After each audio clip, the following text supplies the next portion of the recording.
Hi there. In only a day, some Taswegians will go to the polls to elect the next members for Rosevears and Huon. But wait, these aren't normal by-elections. In this video, I'll explain the upcoming Tasmanian Legislative Council periodic elections, how the council and its elections work, how you can vote, who the candidates vying for your vote are, and how these could go. Hi, I'm Jess. I run the YouTube channel Tasmanian, and in this video, we're exploring the upcoming elections in the divisions of Rosevears and Huon.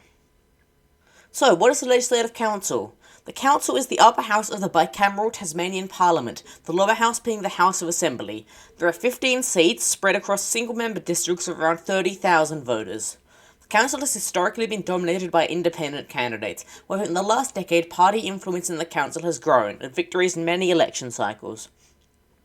Currently, the distribution of the Assembly is 3 seats to the Liberal Party, 3 to the Labour Party, 1 to the Greens, and 8 to Independents. It is however important to note that Labour's Craig Fowler is the President of the Council and has only a casting vote in the event of a tie.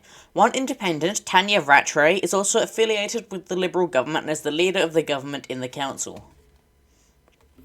The elections for upper house seats are unique in the country. 2 or 3 have elections every year on a rotating 6-year cycle. All members are elected for 6-year terms, and by-elections are rare but do happen, with members being allocated to the remainder of the 6-year term.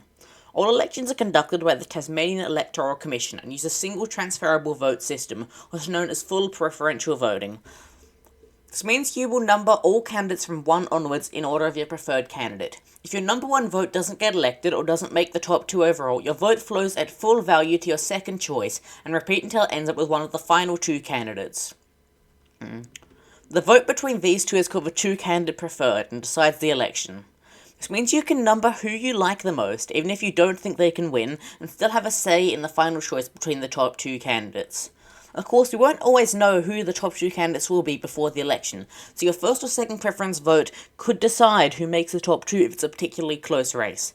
In the division of Huon, there are 6 candidates standing, and in Rosevears there are 4 candidates.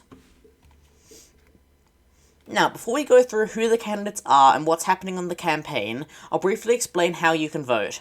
Pre-polling and postal voting options will have closed by the time this video comes out, but there were 3 pre-poll booths in Rosevears and 2 in Huon, with postal voting available as well.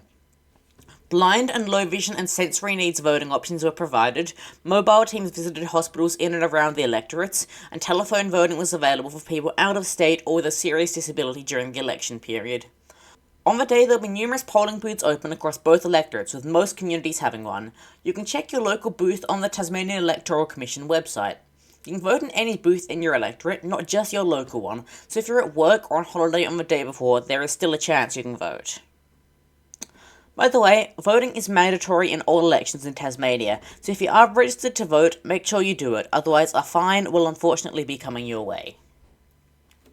Now, time for the 10 candidates across the 2 seats vying for your vote. Firstly, I'll cover the southern division of Huon.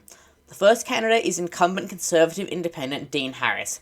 Harris has been the member for Huon since the 2022 by-election and has remained a relatively quiet figure in the Parliament ever since. They supported the Macquarie Point Stadium after initially being neutral, and have recently come out in opposition to continuation of greyhound racing in Tasmania. They have 2 main challenges with a serious chance of beating them. The first is Labour Party nominee Abby McKibben, a pepperberry farm worker with experience in the salmon industry, which is a prominent issue in the Huon Valley. She's been campaigning relatively strongly with a large door-knocking campaign. The other main challenger is independent candidate Claire Glade-Wright. She was elected Deputy Mayor of Kingborough Council in 2021 and has remained as such ever since. She's running a relatively progressive independent campaign on housing, waterways, and the independence of the upper house, a contentious issue nowadays. There are 3 other minor candidates, being Paul Gibson, the partner of Tasmanian Greens leader Rosalie Woodruff and a Huon Valley councillor running for the Greens, and 2 smaller progressive independents, Tyler Peterson and Michael Rowan. Up north in Rosevears, there are only 4 candidates running. The first is incumbent Liberal MLC Jo Palmer. A former television presenter, she won an incredibly tight battle against independent and currently deputy leader of Labour, Janie Finlay. She's the current Minister for Education and Minister for Disability Services in the minority Liberal government. There is no clear opposition figure, so let's run through the other 3 candidates.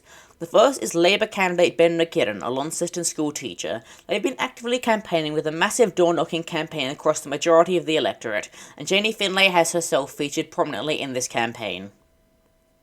The third candidate is Greens candidate Charlene McLennan, previously their candidate for Bass in the 2025 federal election and their second place candidate in the 2025 state election in Bass. They are a lawyer and mediator and long-time community advocate. The final candidate is independent Susan Munson, who runs a construction company in Beauty Point, has been a relatively low-key candidate. Unfortunately, I can't find a proper policy platform, so I can't say too much about where they might vote.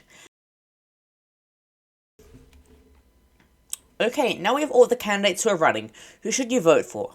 I won't give you my specific views on who you should vote for, but I will give you some candidates depending on their social and economic policy positions.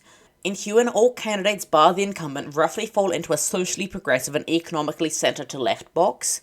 The incumbent Dean Harris is a fiscal conservative, however their social positions are a mystery to me. In Rose V's, Joe Palmer and Susan Munson are fiscal conservatives, and Ben McKinnon and Charlene McLennan are economically left-wing.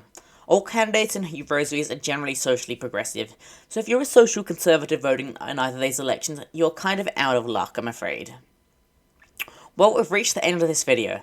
This was your total overview of elections in Tassie coming this weekend, who you can vote for, and everything else you need to know. If you want to learn more, head over to the Tasmanian Electoral Commission website or join my Discord server to talk to other people in the Tasmanian community about our transport, politics, or anything else.